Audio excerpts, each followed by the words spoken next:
everybody. Good afternoon, and welcome. Today we're here to talk about Savant's integration with Apple TV. And so let's jump right in, because I got to talk quick. I got 3 minutes. So anytime you're talking about integration, I think that the nature of the integration is always going to be defined by the quality of the experience, which I tend to lump into two big buckets.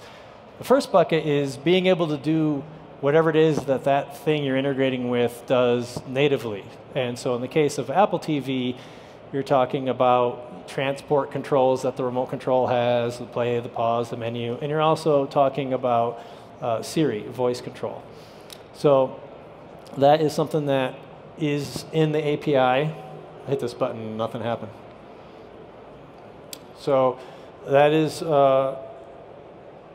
something that we actually co-developed the API with Apple, and that is something that is available now for any control and automation company to do, as they announced at the WWDC last year. And so that's the kind of, again, what that thing does by itself.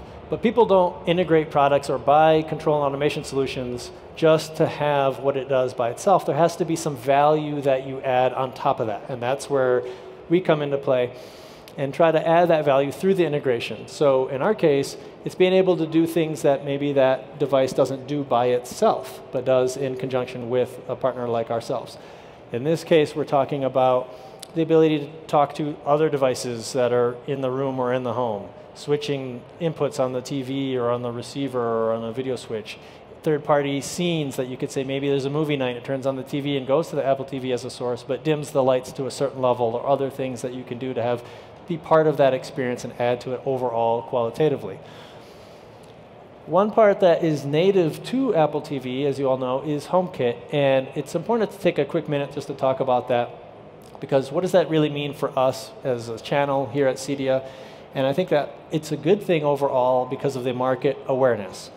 You have the big companies out there, the teams are forming, you have Google, you have Amazon, you have Apple, all of them have an ecosystem at this point that they're offering, and massive marketing campaigns to bring the overall awareness of control and automation up into the market. And that's only a good thing for all of us here, where people are walking into your shops and they're asking you about this. And so it's nice to be able to say, yes, we support HomeKit, and here's how, and here's what it means for you in your home, and perhaps something alongside that that might be more appropriate.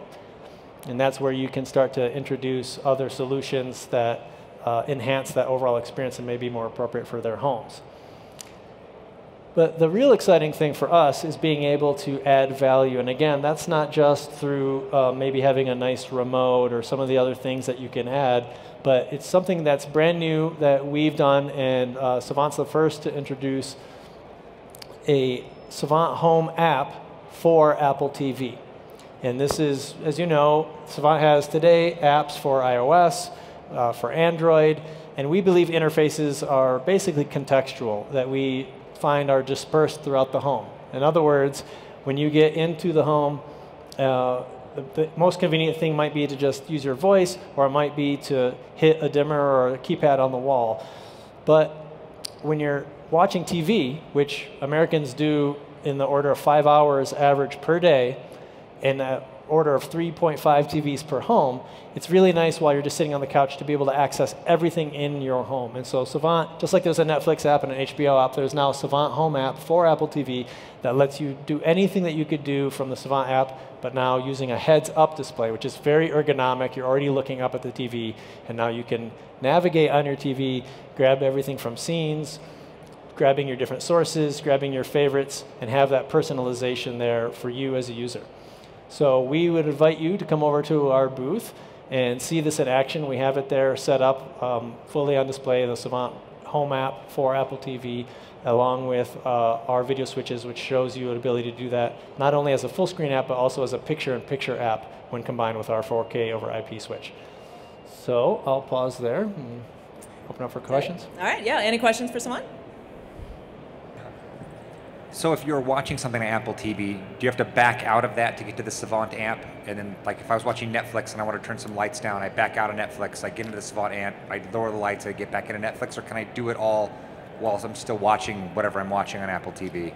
That's a great question. So we actually do it two different ways. If you only have an Apple TV without one of our 4K video switches, then you're right, it would become a full screen app. You would navigate away from what you're doing, and menuing system would appear, and you could do whatever you want to do. But we actually have the ability to do it as a picture-in-picture display, which is a really great experience.